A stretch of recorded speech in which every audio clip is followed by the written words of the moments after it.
This time, I'd like to recognize the distinguished vice chairman of this subcommittee, new to the subcommittee and proud to be my partner here, Mr. Goodness gracious, Mr. Chairman Cloud of Texas from Corpus Christi area. It's an honor to have you with us, sir. Well, thank you, Chairman. It's an honor to be here and look forward to continuing to serve you and this committee and our nation. Want to thank you all for being here. Thank you for the work that you do. Anytime I'm sitting in front of people who have distinguished military service like you all, I'm humbled and thank you for your service. Appreciate it. I also want to say thank you for the great work that's being done along the Texas coast, where I represent. The Port of Corpus Christi, our #1 energy export port, is coming to completion. That's because of a lot of the great work that y'all are doing, and we're excited to see that happen and all it's going to mean, not only for our national economy, but what it's going to mean for our allies as we're able to support them with energy around the world. I do want to touch on the Matagorda ship channel. This has been kind of a sticking point as we move through. We had a project that had a record of decision. In an unprecedented move, the Biden administration rescinded the record of decision that had never been done before, and sent the project back to basically zero starting point. And so we've been working to move this forward as quickly as possible. You know, we've had a number of meetings to do what we can to squeeze that timeline as much as possible. I've been concerned about the Corps' willingness in the previous administration to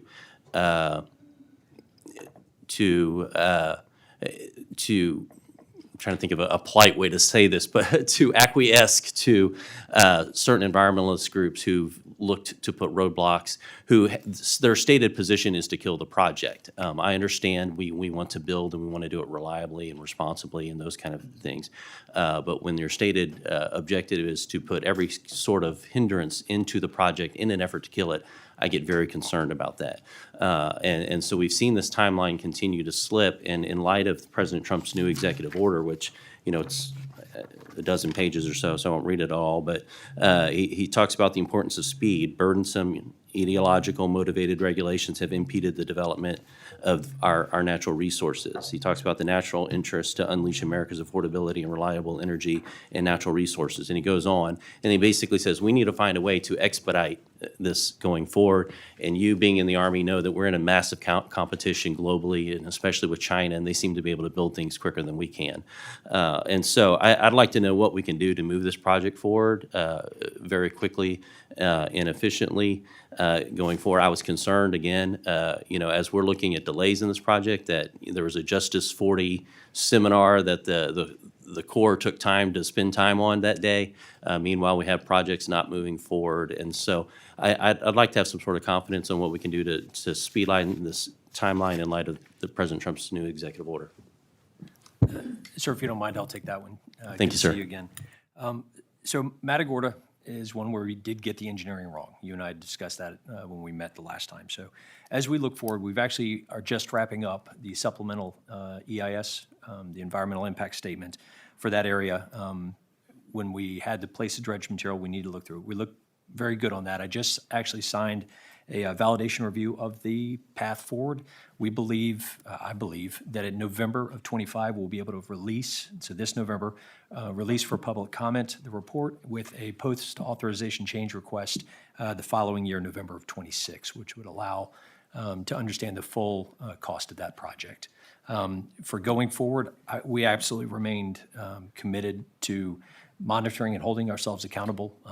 The chief had mentioned the monthly reviews of our programs. So keeping an eye on our metrics for how we're doing and looking forward to make sure that as milestones are approaching, we're prepared for them so that we can ensure that we're not eating into contingency and going long on things.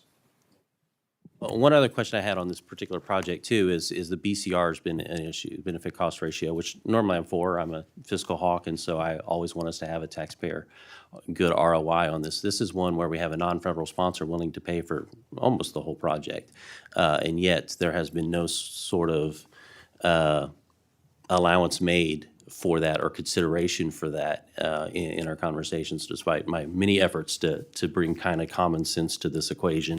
So my hope is that that would not be an hindrance moving forward and anything you can to speak to that, especially in light of we have groups that are specifically trying to move the cost up to make that formula not work, and so that the American people wouldn't be able to have access to the completion of this congressionally authorized project. So I think it's fair to say we are mindful of that. Rhett, who's down at Galveston, he and I traded notes on this yesterday as far as the value to the American people. So we remain focused on that. Any discussion outside for the policy side of it, I'd really have to defer back to the administration and then the Army, or the Assistant Secretary of the Army for Civil Works to go through the implementation for policy. Okay, thank you. I appreciate it. Thanks for all your work. Thank you, Chairman. I yield back.